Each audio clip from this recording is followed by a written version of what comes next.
poppin' like the man. Back, poppin' like the man. Back, poppin' like the man. I said back, poppin' like the man. Back, poppin' like the man. Back, poppin' like the man. What's up, everybody? Welcome to another episode of Catching Waves with Scoop Makhathini. I am in Los Angeles, California at the H. Lorenzo store to be exact. And this marvel right here is a Takashi Murakami installation. Sibuyile siphethe isiqendiso sesibini saka Catching Waves. For those of you who don't know what I'm saying, nihleli phanithi uthini lo mjita? Well, we're back with part 2 of episode 5 of Catching Waves. In part 1, we took y'all to the avenues of Complex Con. So run the recap. In part 2 of Ep 5, we head over to what has known to be the cultural headquarters of West Hollywood. It's Passport HC, a shop that is owned by an Ethiopian-born Mickey Tesla, aka Mickey Passport. And you're wondering who I'm talking about? It's that guy right there. At the shop, we have a conversation with two partnerships that are blossoming so well right now in the style game. It's Art Comes First and the Griggs Brothas. Art Comes First is up first. Right, ladies and gentlemen, I'm sitting here with Shaka and Sam, together known as Art Comes First. Brothers that I've been following for a while. I'm sure the people that are in the know in SA know exactly who I'm talking about, and they've seen the progression from real tailored suits that were engineered in their own special way to tailored rock suits. I've dubbed a name for it. You know, it's black goth, so we call it Bloth. It's Blothic. the brothers of Blothic wear in 2017. It's a pleasure and an honor to meet you guys. How are you guys doing? Good, brother. Man, nice to meet you. No doubt, man. No doubt. Thanks. Yeah. Tell me, guys, when did this all begin? The concept, first of all. I mean, to just make it short, I think all began when these two minds just got together. I think when I met my brother here, it just blessed me in a different way. Like, he showed me one side of my brain which wasn't even active. So we just felt like it was a time to express that deep pain we have inside, but through different ways. How did you meet? When was this? We met in London, West London. Yeah. We got introduced by a very spiritual brother who felt, he saw me and he was obviously educating me because I was outside in the street, older brother, and he's like, he spoke to me for a minute and he's like, hold on, don't go, I need to introduce you to someone. And he introduced me to Sam. And I think someone asked me the same question yesterday, and I said, I would have met Sam eventually because we're both from West London. But the key was the person, how we met, is what made us stick together. Sure. Yeah, and that was late 90s. And whoa. Yeah, that was late 90s, yeah. It seems like you guys are twin. It seems like you guys are brothers, and you are, you know. Yeah, bounded. Yeah. Were you designing at this time, or what were you guys doing at the time that you guys met? We weren't designing. I was actually, since I moved into the country, I was working on my just my creative side. So I was studying photography while Shaka was studying computer science. Sure. Yeah. But we both are these things. Since we're from West London, we had this thing about whenever you feel that freedom over the weekend, we'll go to flea markets such as Portobello Market. I'll look into like all the vintage clothing, all these kind of thing which got me excited and really to feel like I want to create. And you do the same, but on the other side of things, we do it in music. You buy all these vintage records. So literally that's where everything kind of just took off. When did you guys decide to formalize everything and make it a business? It was more of an organic process because I think we started creating out of necessity. As far as business, it was more feedback from people because we Sam was customizing and making pieces. We were making stuff for ourselves, and the reaction from people was different. And people were literally forcing us to like, I need this stuff you just made. How can we get it? And eventually we started. We go to Camden, bought some army jackets, get people to collaborate, people to paint it. He would customize it, change it, put it in the market, and people would buy it. Yeah. As far as business, I don't even know how to say it. No. Again, it's really organic. I think like what works between us, we leave everything to the universe. It's really funny because like I even never thought I would say that. Like we both are like probably the less religious people and less business people, but we leave everything to the universe. That's also the reason, like, our nutrition changed through life, our way of looking at things changed, our traveling changed. As youth growing up, we're trying to discover ourselves, and as teenagers, we're very radical. But we didn't want to do anything if we're not going to live it. So we wanted to be, if we want to be into art, we want to be breathing, eating, and living art. So any ideas or philosophy we're into, we went in 100%. So like just the whole being the whole punk movement at that time, being a straight edge, was about being approaching everything from a DIY perspective. So everything we did was from a DIY perspective, but also being socially aware, and so hence the veganism and the straight edge, no alcohol, no drugs. So we try to live pretty much what we're into. Damn. And when the whole world took notice, how did you guys feel about it? It's really weird. Like, I don't even think like we realized any recognition. Like, 'cause as Shaka said, like, we go along with everything. Like, it's just organic way of like, okay, suddenly this becomes a company, or suddenly this is a brand. Like, so for us, the most important thing, like when we start realizing really things are happening, was when we start making all these connect. We start connecting with all these brothers and sisters and all these great artists in different countries and different cultures. We start learning more about actually what we were doing. So when we felt like we were actually becoming a student of what we've been trying to preach, that's when we realized, oh God, this thing is deeper than what we thought. Similarities are there, even when you don't speak, it comes off in the clothing. What's the one thing, or some of the things, you guys might not agree on sometimes? Speaking alone, speaking less. I hear you. Yeah, Shaka is very quiet on the phone. And this is the most I've heard him speak. Actually. And I have to pay for it most of the time. So it made me become the guy who speaks a lot, and made me guy speak. I guess that's the contrast. No doubt, man. So one of the projects, just to talk about back home, what we're planning to do is to do much more activity back home. So we're looking into taking this pop-up school situation really further. So apart of just doing pop-up and selling, but also carrying with the workshop. Also trying to bring our product much more home. Like everyone keep on asking, when are you going to bring whatever you're doing in SA? So that was going to help us also trying to look into some production back home and be able to do pop-up shops there. But also like working with much more corporations back home, such as we're doing a airline uniform now for Senegal. Awesome. So that was really the tip of the iceberg. And then we're planning to actually do more stuff, bring more manufacturing home. Just curate more art projects. So we start looking into Biennale in Dakar, like see if we can bring much more art home also. Were you artists? Do you do art? Or the art of clothing? No, so the art we do probably like is more, because he will control the whole digital side of thing, and I control the photographic. So in fact, just to make it clear, none of us study fashion. I studied photography, so which helped me with my art direction, and he studied computer science, which helped me with digital design. So most of our art was actually based on image and pictures. So when people used to come to the old warehouse, it used to be based on pictures I took and be digitalized by this guy. I've never thought I would own a product from you guys. And then I was walking to Complex Con, saw you guys, greeted, and we talked about having this sit down. You guys say Monday you guys are gonna come through. You did. At the shop, I saw this top, and I just bought it, and I just could never believe I'd own a product from you guys, and to be able to. So to be able to have it, and understand the story more, and have my people and the rest of the continent really get an in-depth look, or listen to the operations of art coming first. Yes, brother. Is really first and foremost for this interview. Thank you, gentlemen. Thank you so much. Thank you. We always love South Africa, as I said.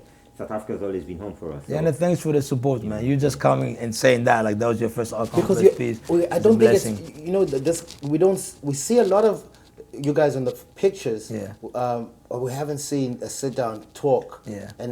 Or I haven't. No, it's true. It's true.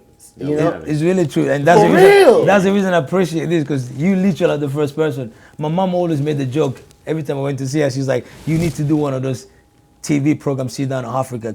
They can really understand this." And to say the truth, this is our conference. What you're doing It's the Art reason is we do what we do. It's Yeah, art yeah, coming yeah, first. yeah. Because for us, it was never, as we say, a movement or a collective or anything. It was an expression. It was in a way of doing things. So anything we said, we did. We look at each other. We said, this is art come first. So that's how the brand was born. That's how the collective was born. But it was never the idea of calling ourselves that, because it was just no any sort of way of like doing things. So you just give birth to art come first. See that document. Thank you so much. Thank you. Thanks, Yo, man. Papo. Check my sauce, check my sauce. Lost up in my sauce, check my sauce, check my sauce. Lost up in my sauce, check my sauce, check my sauce. Lady, check my sauce, check my sauce, check my sauce. Lost up in my How much sauce. is the 3-6 Mafia? And the Jordan, Chicago Bulls? 250. My sauce, sauce, sauce, sauce. Lost up in my sauce, check my sauce, sauce, sauce, sauce. Lost up in my sauce, check my sauce, What is that? sauce, That's the last sauce, thing. sauce. Lost up in my sauce, check my sauce, check my sauce. Lady, check my sauce. All we want is a Sure. May I take this paused moment to apologize for some audio discrepancy you might find in this interview. Otherwise, continue. Let's get it in a formal way, man. Met these brothers at the West Hollywood Cultural Center. You know, second day here, the Griggs Brothas. Do your research, follow on Instagram, and keep up. How you guys doing? Great. Formal names, first names, Clayton Griggs. Chris Griggs. and how old are the brothers? We're 30. Just turned 30. Showcase. Yeah, yeah. And born in Washington, now in New York, and have come to LA for Complex Con. What were you doing at Complex Con, first of all? So what we were doing at Complex Con, we were actually doing embroideries for JanSport. Yeah. So they're a backpack. backpack company. Yep.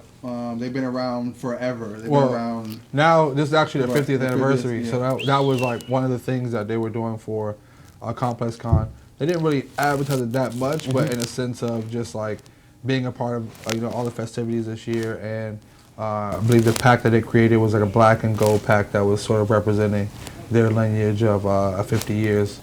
How did they hook up with you guys? How did the invitation come along? You know, and what did you guys feel?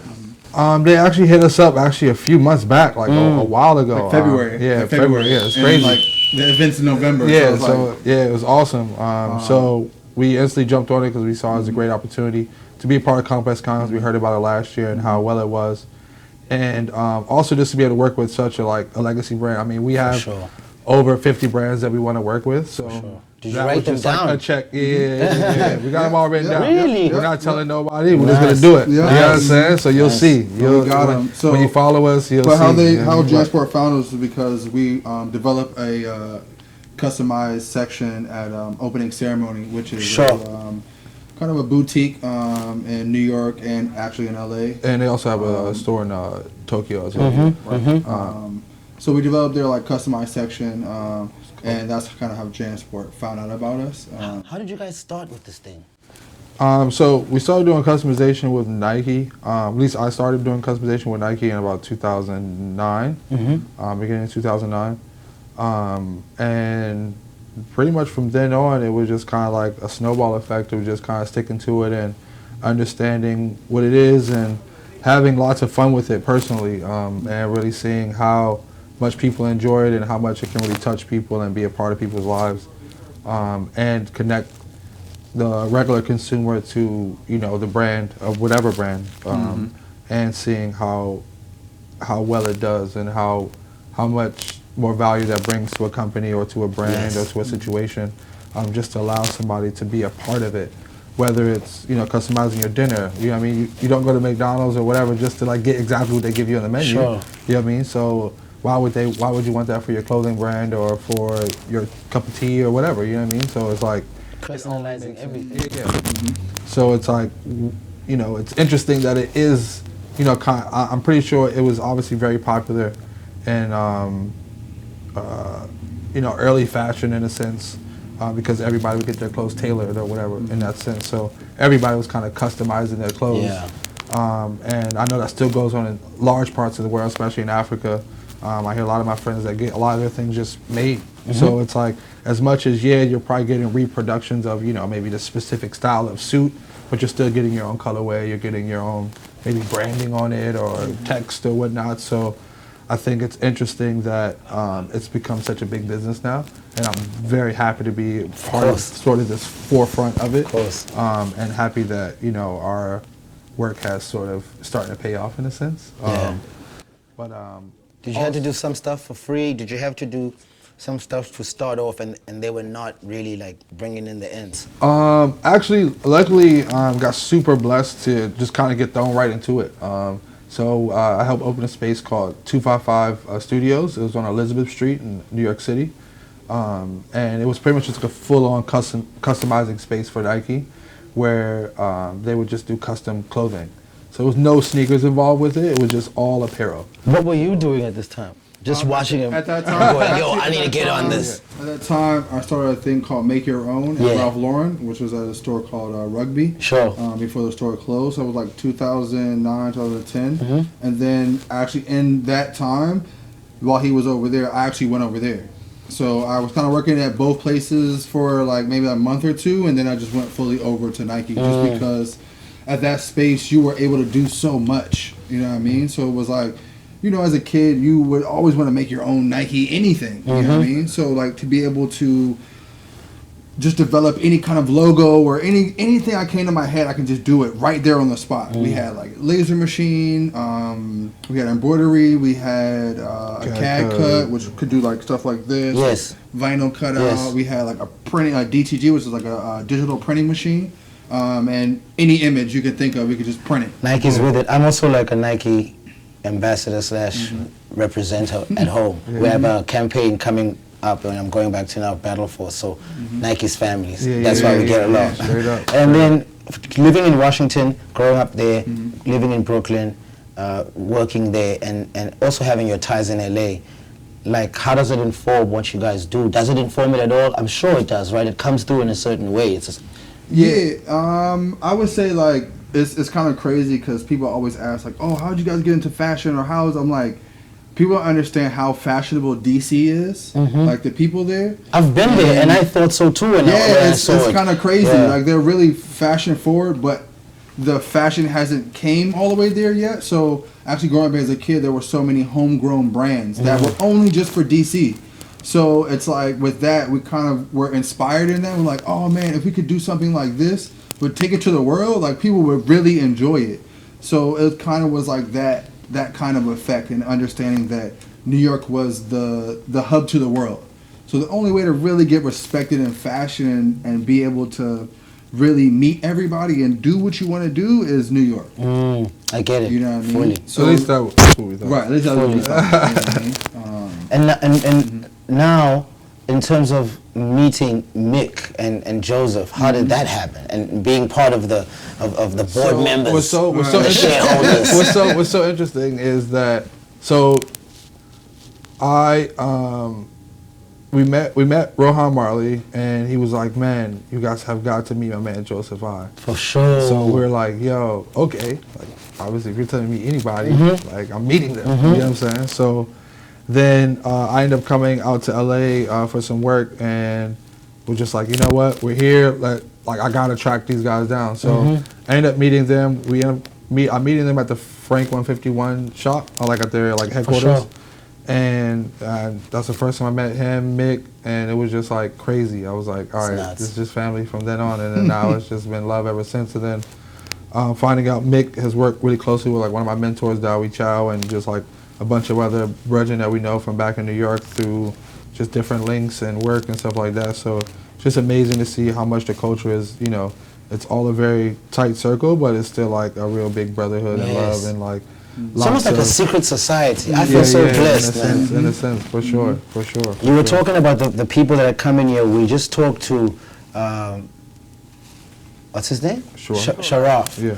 And I was not clued up. I was not clued up at all. And you came in and you was like, yo, did Sharaf do an interview? Oh my goodness, man. When I saw him through the door, I just got excited. I was like, thank God. And to find out that you still react that way to people that come through here. And I looked on your Instagram, you've been met people, you know. So to find that you still have that naivety and innocence to the game and the people that come before you was really great to see for me. You know what I mean? For me, we're huge students of the game. You know what I'm saying? Like I enjoy all the underground giants of the game. You know what I mean? And it's like there's so many brethren who've contributed so much to this culture and like all this stuff. And the beauty is that like social media has allowed these kind of gentlemen to become like trendsetters and people to actually recognize. I mean, look at Chase. Look at you know, look at a guy like I mean, look at like a Taz or, you know what I'm saying? Like, you know, any of these brethren that people are starting to see or starting to come out. I mean, look at Edison Chen. Like, if he was not technically in social media in a sense, like America wouldn't, I mean, obviously China and Asia would know who this guy is, you know what I mean? But I can't say his presence would be so huge in America without these kinds of things, you know what I'm saying? Not saying that his work wouldn't have spoken for himself, you know what I'm saying? None of that. But just in a sense of like, it's amazing that these gentlemen are starting to really shine, which they should, because they're the ones who are really pushing the culture and really actually making the shit happen, you know what I mean? So it's just beautiful to actually see it, and like, I respect all of them, man. There's so many, dude. Like, there's so many, and it's like, and it's a beautiful thing to like actually start to meet them and be a part of. It's so crazy, you know? When I look at you guys, I don't imagine anything you guys could be but Rasta, man. I don't even imagine a time before you were. Was there a time before? Of course, of course. Maybe because remember, you might come from a family that is, and you've always had locks. And this was your way of life. I think we've always had the spirit. You know what I'm saying? I just don't.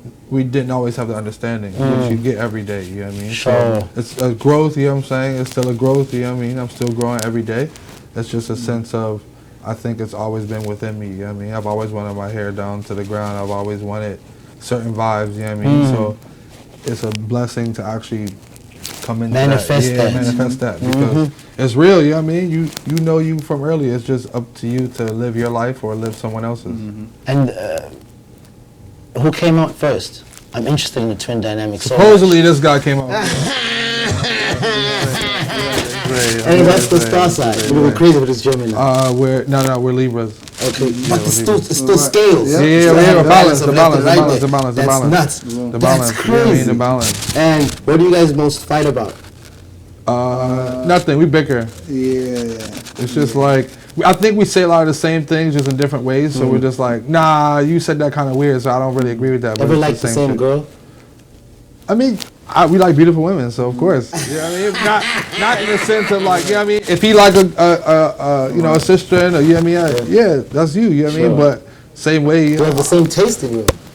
To an extent. Sometimes. It depends. It Depends really how you feel that morning. It depends. No, because I know there's some girls that I might find a certain kind of attraction to that he might not. He might be like, oh, she's all right. And I was like, nah, like she's light, you feel me? So it might be, you know what I mean? Sometimes it's like that. Okay. Understood. Yeah. Right. Coming to SA anytime soon?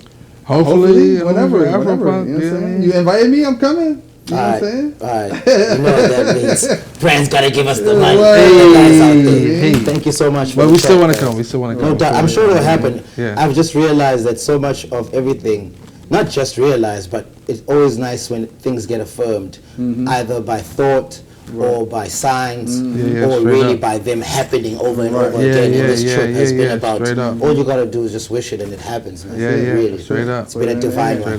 Thank you so much. Give thanks. Much love. So what is the branding label called? Just the Griggs Brothas? The Griggs Brothas. So the Griggs Brothers. AS. You know what I mean? We're not brothers. Right. We're brothers.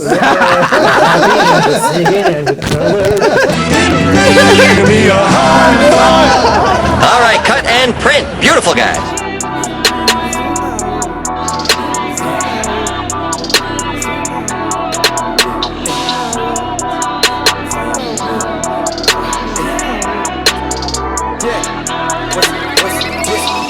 Fuego, fuego, fuego, fuego, fuego, fuego, fuego, fuego, fuego, fuego, fuego, fuego, fuego, fuego, fuego, fuego. Hallelujah, she's on our logo. Fuego. My niggas is ninja as Coco. Fuego. Pray on you niggas like Olo. Fuego. Pray on you niggas like Olo. Fuego. Hallelujah, she's on our logo. Fuego. My niggas is ninja as Coco. Fuego. Pray on you niggas like Olo. Fuego.